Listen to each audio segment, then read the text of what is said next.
Hey y'all, this is AL Think Madame, and this is the recap review for The Chi. So I'm very excited. The new season has begun, and I was not disappointed with the, first episode. The season premiere. This is season 5. I'm here for it so far. Let's go ahead and get into it. So the episode started out with Keisha and Emmett having sex. Now the transition that it made from scene to scene, I was like, wait a minute, like why? Because we have seen how Keisha and Tiffany, who is Emmett's wife, get along.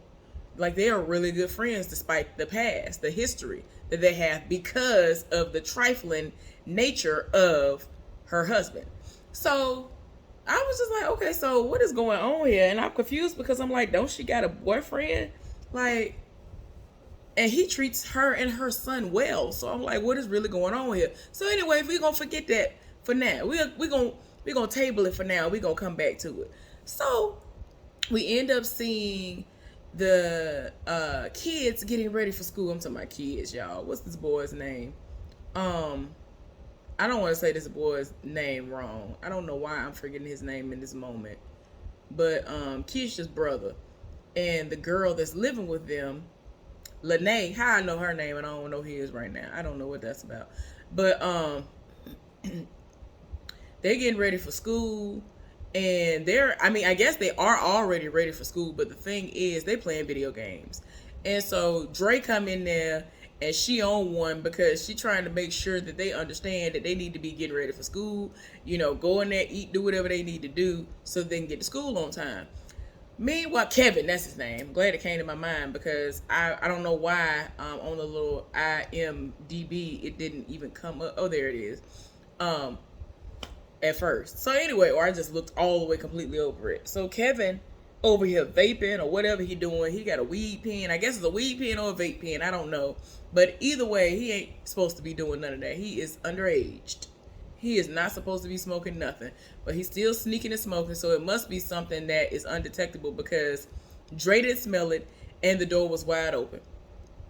And I'm just like, child. So then we end up going back to the Emmett and Keisha situation. They having sex. And I'm just like, what is really going on here? Like, they must have an understanding because I'm not understanding why this is happening and what happened to Christian. That's the boy who lives for Keisha. All of a sudden, Emmett wakes up. He having a dream. And I'm guessing that he was so loud that his wife, Tiffany, come in the room and was like, are you all right? He wake up, he talking about I'm good. He can look at the way that she's dressed and can tell she about to leave out and go somewhere, whether it's the streets calling her or she about to go work. Nobody knows. And so he like, where you about to go? And she like, look, I'm about to leave and go stay with my mama for a little while. And so, of course, he wants to know where is my son gonna live, where he gonna be at, for the time being. Because she talking about she needs some time, she needs some space or whatever. And so she's like, I'm taking it with me. Like, duh, what you mean? And he was like, that's some BS.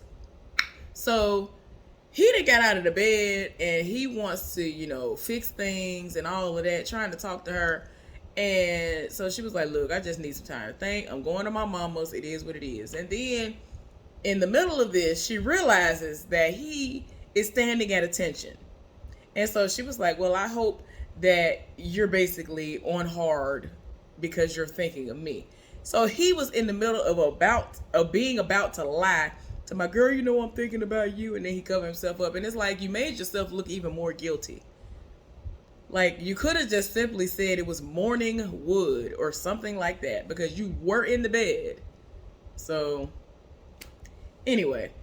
But he still probably wouldn't have been able to explain it away because he was in there hollering and screaming or whatever. I don't know. He was doing the most. Like, for her to bust in the room the way she did, he was doing the absolute most. So anyway, the children are on their way to school via Jacob.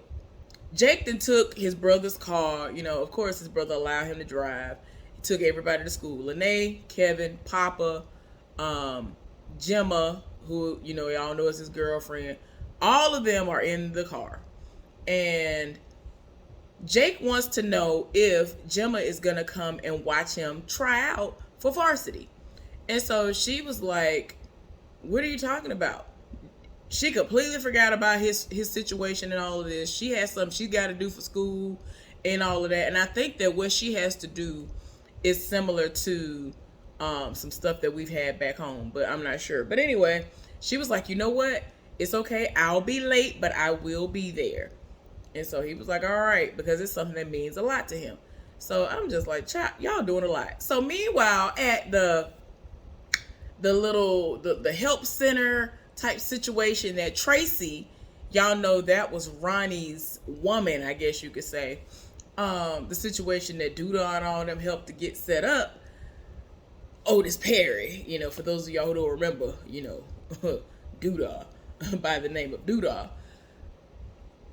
We see the scene, like the opening scene to that particular, part of what was going on. It shows a dude hauling off and just punching some other dude. They fighting. She come in the room. It's like everybody is recording it and all this other stuff instead of helping. So she rushes over there. They're showing it in slow motion. And she's pulling them apart. Some other woman comes to pull it apart. And then some other random dude finally come out of nowhere. They ain't stopping. Trigg had to come up in there and set it off. And tell them that they need to stop. Jason Weaver's character, I don't know why I can't think of his name right now. But he came up in there. And they had to get, they had to regulate. And they were like, look. Took them back in the office and was like, you need to stop. This is not what this place is about. Don't nobody have time for this. So Trigg and them told them to come back in the morning to help do some things and to volunteer and all this. And so Tracy's like, no, we don't. We don't need them to come and help do nothing. We got enough volunteers.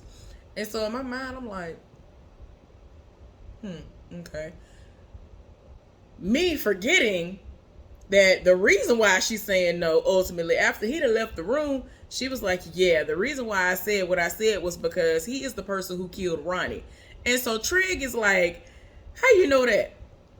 And she was like, because when I went to his body, after he had gotten shot, stabbed, or whatever, y'all, didn't he get shot or something? Stabbed, whatever it was, however he got killed. She went to him, and he said, I'm doing this for Coogie. I did this for Coogie, or that was for Coogie.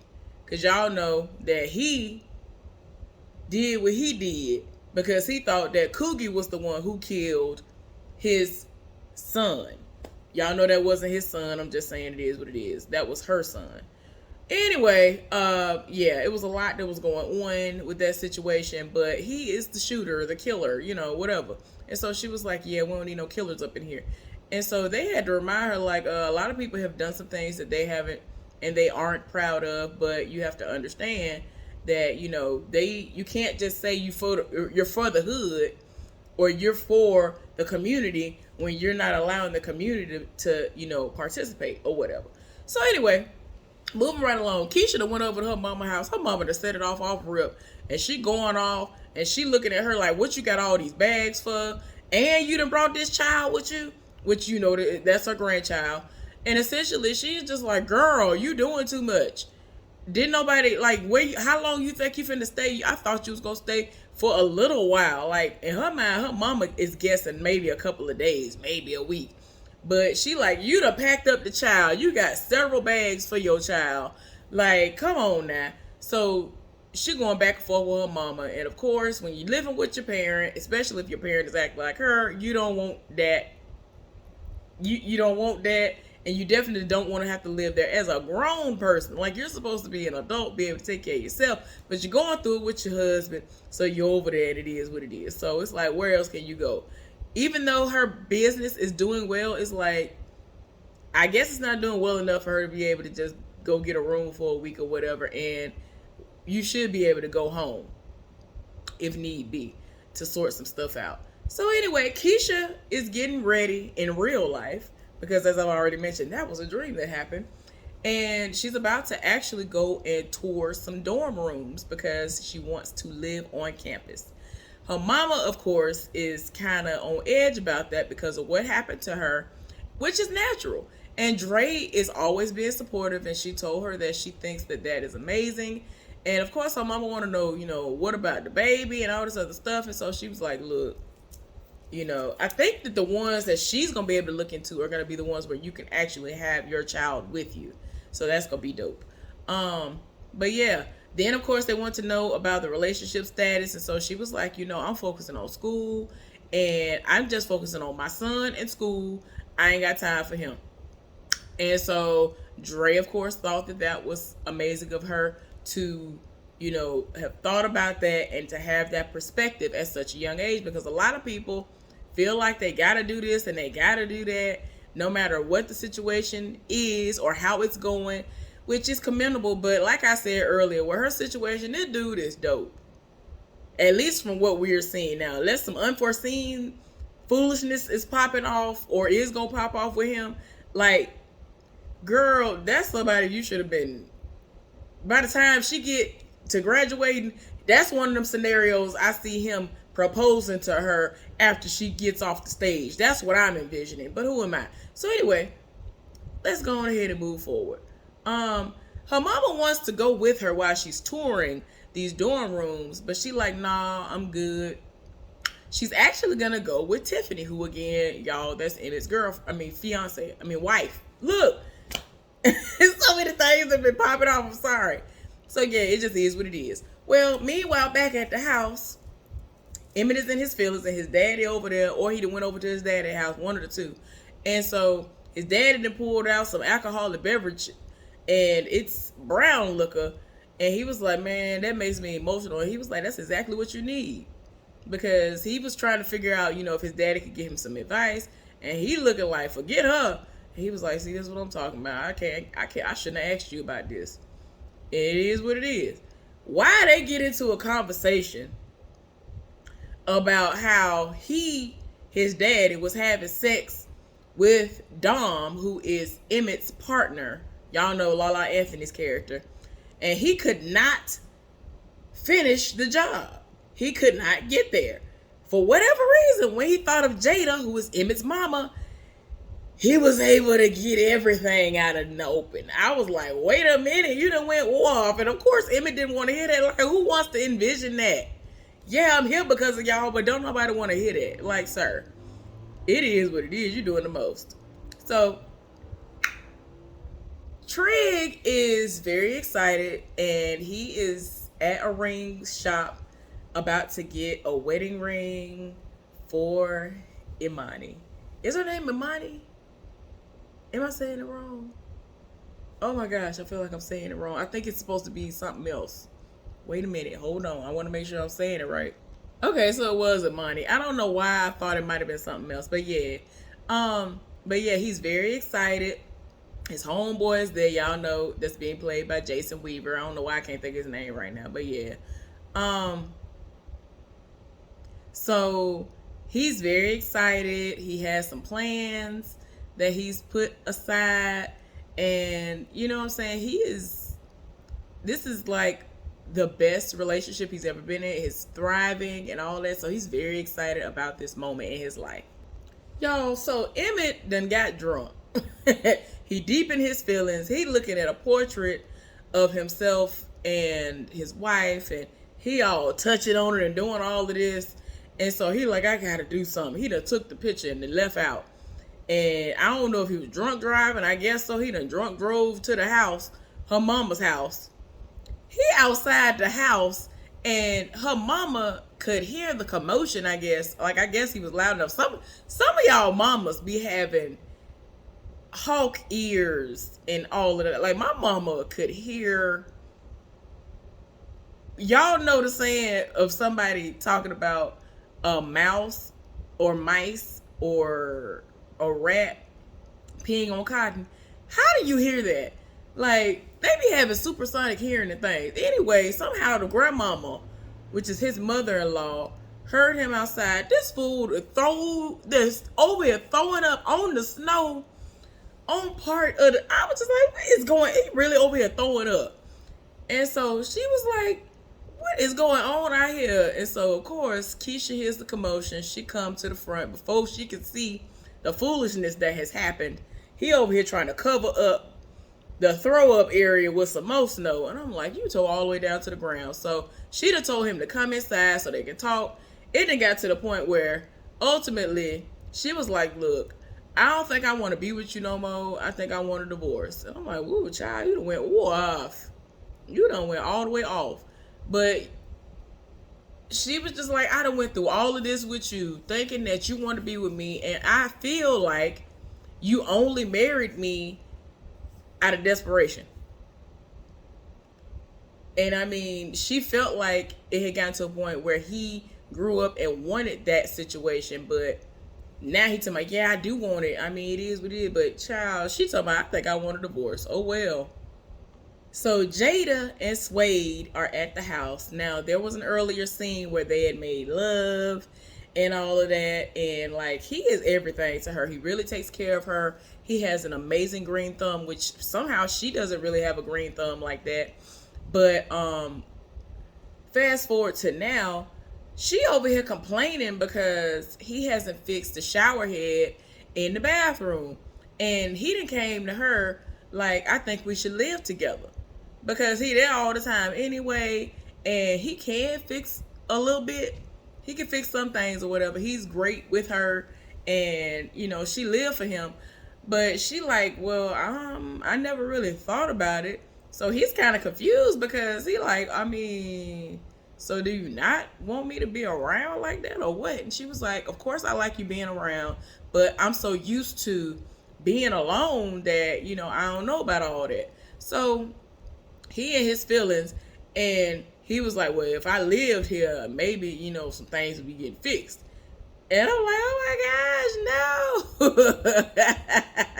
But anyway, so it's kind of giving her a reason to pause a little bit. And I'm like, girl, this boy live for you. He might be younger than you, but he really does live for you. It ain't a situation where he like, ooh, I'm waiting on this heifer to die so I can collect or something like that. Like, some people really be sitting up there, y'all, oh my gosh, I forgot what the name of this movie was, but this really do be happening in real life, where this man had gotten with this old, I'm talking about, oh my gosh, I forgot what movies and TV shows y'all would easily remember this man from. But this was a movie that I typically would watch during Black History Month, where he sat up there and got with this old woman. And I think it's called Honey something. Honey is in the name of the movie. I forgot what it is, but it's an older movie. It had, oh my gosh, the man who played Rock in it. He's in it. But yeah, anyway, this man had gotten with this old woman. This woman old enough to be his mama, possibly his grandmama. Got with her, and he was only with her so that he could basically, I think he really did love her, but a lot of people really do be getting with these people, and they be waiting on these folks to die so that they can get the house and what couple of pennies they actually have in the bank account. But come to find out, this man really did love that woman.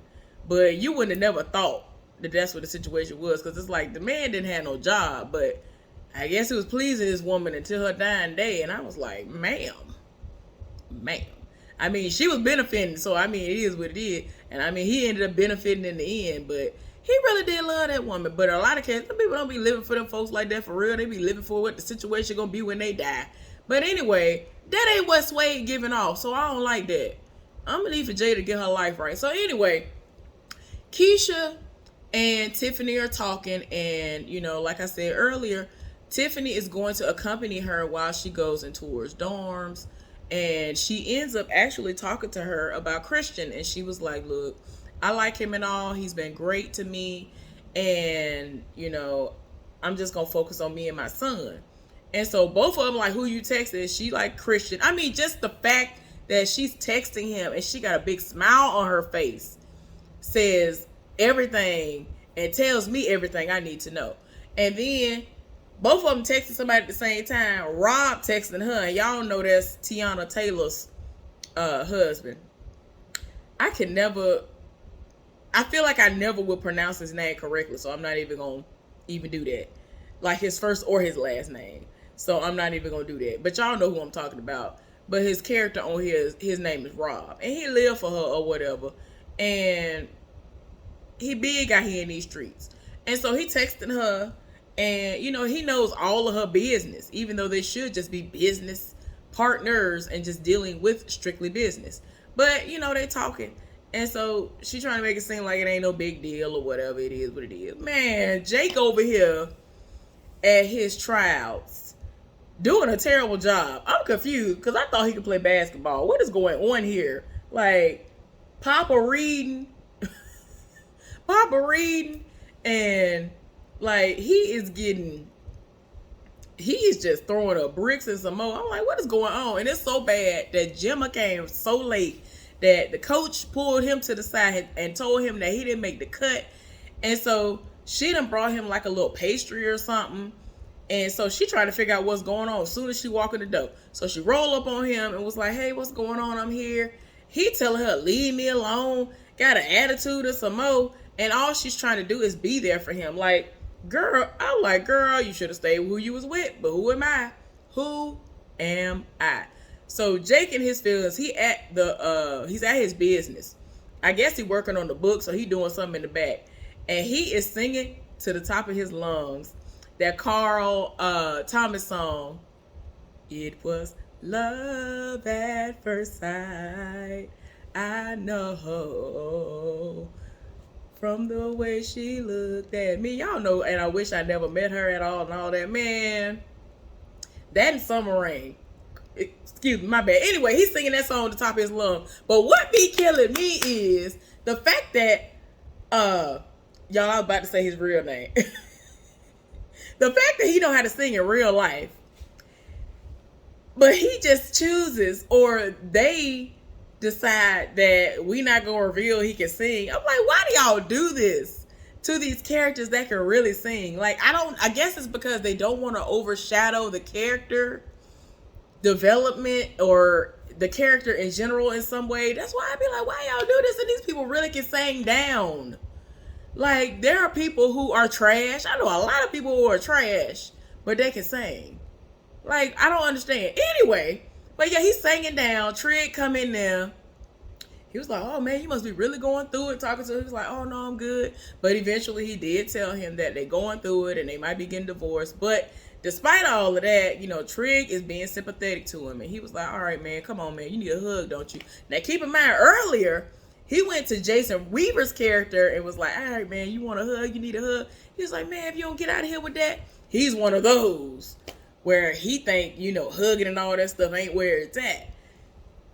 On the other hand, if it actually allowed the situation to happen, I'm like, see, this is healthy.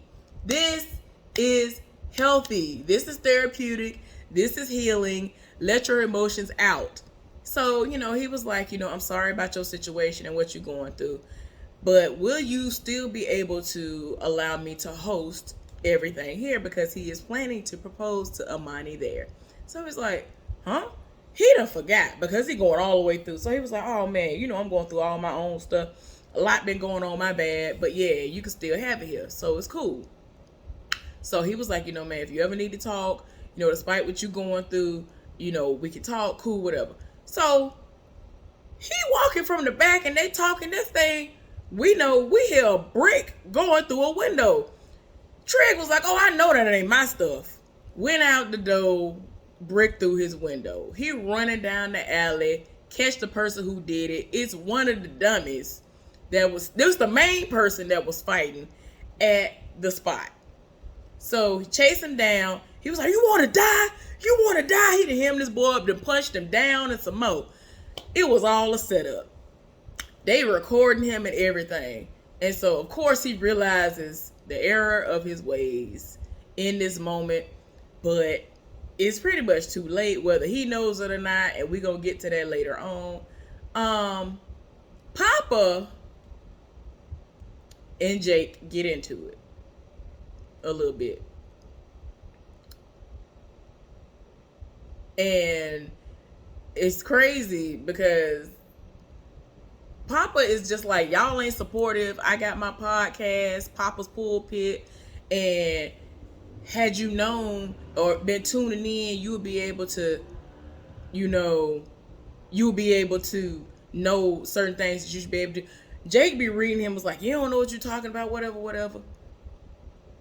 And he was reading him and he was like, oh, so what you think that because you a black boy from Chicago that you automatically can play basketball? I was like, why you reading, Papa?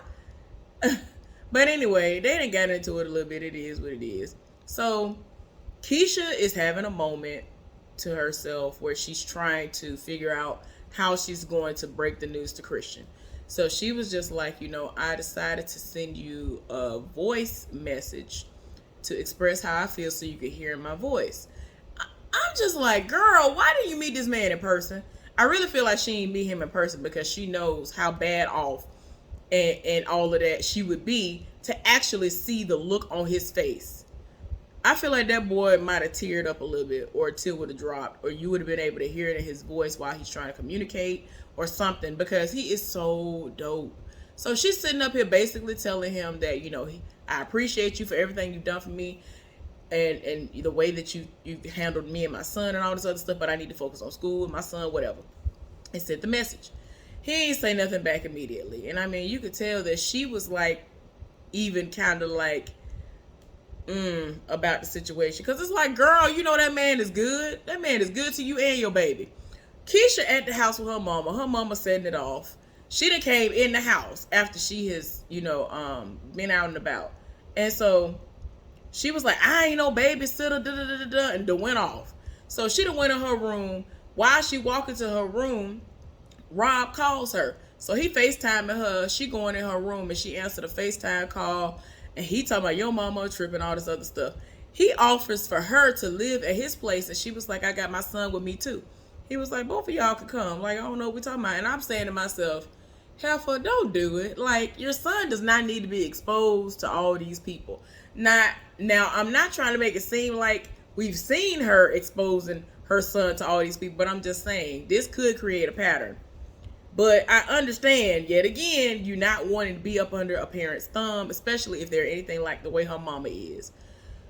Anyway, Trig is awakened by his friend reading him and going off because he just sat up here and got recorded. I already told you it was a setup. So they talking about, no, we need to go find these fools and basically, confront them about this because it has gone viral.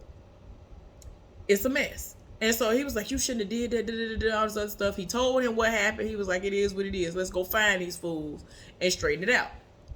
So meanwhile, Jilla at the house in her feelings because she and Jake got into it. Well, Jake was angry at her and all this other stuff. So her daddy trying to figure out why she ain't up and getting ready to go to school. She was like, oh, I'm not, in the greatest place today, whatever. And he trying to figure out if she's sick, like what's really going on. Eventually she tells him the truth. And he is like, look, don't feel the way that you feel, because this heifer done went so far as to say, maybe I made the wrong decision. Maybe I should have stayed with Kevin because you left one friend for another. Like, that was messy, but still. I'm just saying, if it's meant to be, it is, but whatever. So the most was popping off, and her daddy was just like, look, I want us to be able to have a relationship that would go beyond you just coming home like once or twice a year.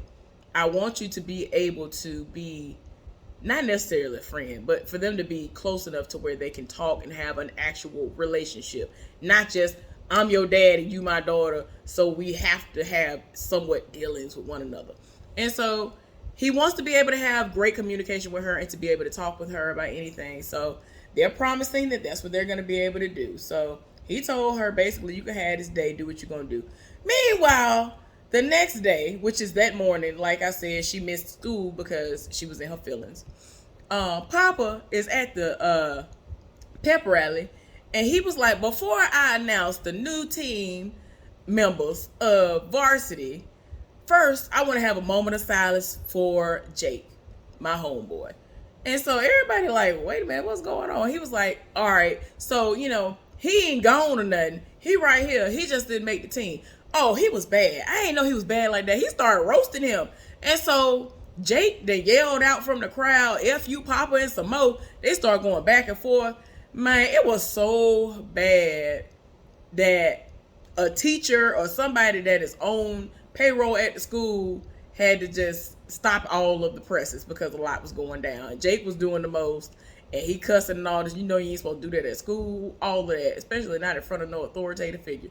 So Trig and old boy done hunted this boy down. They found out where he at. Right now, Trig got a piece of plastic over his window so that he can save face right now till he get it fixed. They done him the boy up. They're trying to figure out what the issue is. And his friend trying to tell him, I understand where you've been. You don't need to do this. The street life ain't for you. Having a record ain't it. And old boy like, ain't nobody trying to be like you. Ain't nobody nothing like you and all this other stuff. And so it got to a point where even though it wouldn't have seemed like Trig would have been the one who would have been able to talk a little bit of sense into him, but he did. He was able to be the one to talk some sense into him. And to tell him basically like, I know that you killed someone. It is different. And this is the way you're coping with killing someone. It's hard. That was probably his first kill.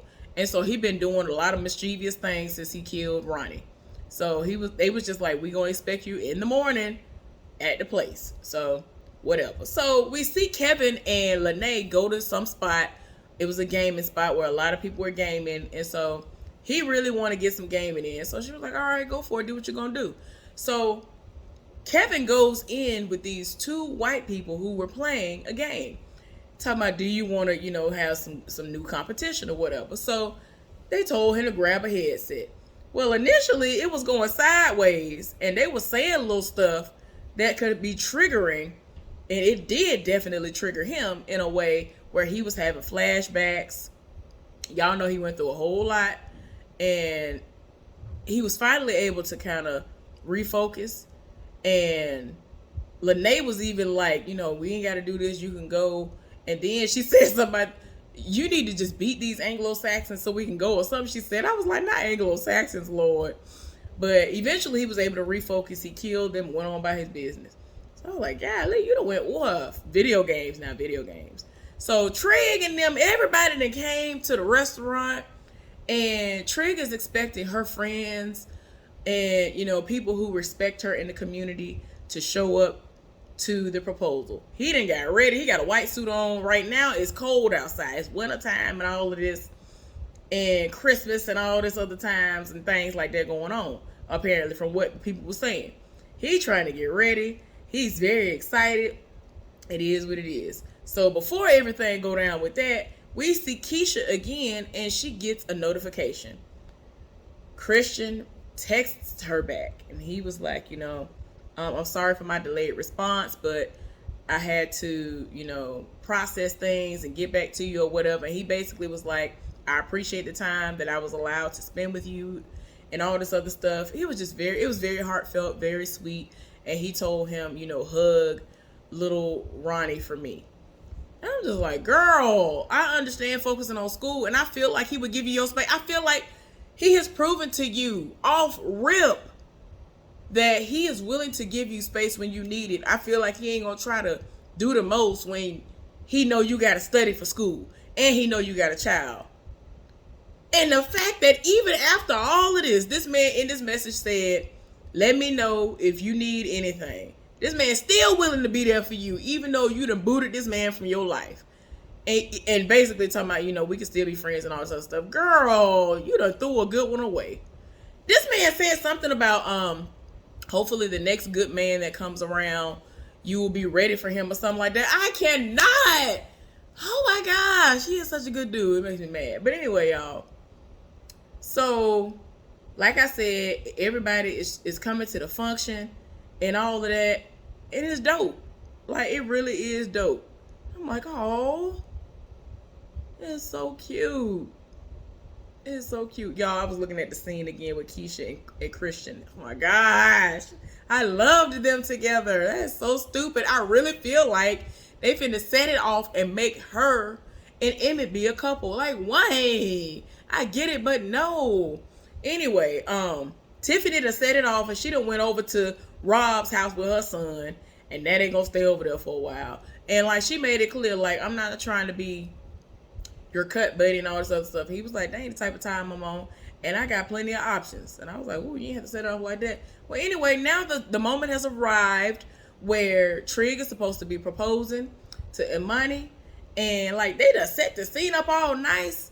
Man, her friend had to come in there and tell him that she was not coming.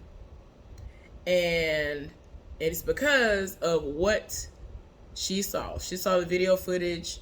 And she is not here for that. She does not want nothing to do with all that violence and all that other stuff. She know that he come from the streets. and all of that. So he's supposed to be reformed and all this. Like, what are you doing? Like, you're supposed to be proving that you're better than this, but you're not rising above in these moments. You need to reevaluate yourself and do what you need to do. She ain't show up. We ain't see her at all. Like, there was a scene earlier where Jake, I guess, was getting ready for school, had gotten ready for school, and it was Jake, the friend, and him sitting down eating breakfast. So I don't know if she had left out. And this was before that situation had even gone down. I don't know what that was about. But anyway, we at the end of the episode, and Tracy is at the house watching, she at the house watching Waiting to Exhale, the part where Gloria, is her name Gloria on there, is talking to Whitney Houston's character on the Ferris wheel and all of this. So then she get a knock at the door. She trying to figure out what's going on here. Child, the Kingpin that showed back up. The Kingpin. Well, I can't think of that man's name. But yeah, the OG Kingpin that showed back up. Quentin. He that showed up. So she looking like, what the F you doing here and all of this. So then it got to a point where Doodah done rolled up. And she really thrown it off like, what are you doing here? And he was like, I'm here for you. He really do live for this heifer. Like, you risking it all for this heifer. Because they done told you don't come back into town or the stuff is going to be released. So, I don't know how this is going to go. But anyway, I enjoyed it. Hopefully, y'all enjoyed this recap review. Give this video a thumbs up. And subscribe to my channel if you have not done so. Let's talk about it down in the comment section. Have you watched it? Did you enjoy it? Because I did. All right, y'all. Let me go get my life together and go back to sleep. Because they might be trying me tomorrow with a 12-hour shift. All right. Y'all be safe out there. Stay cool.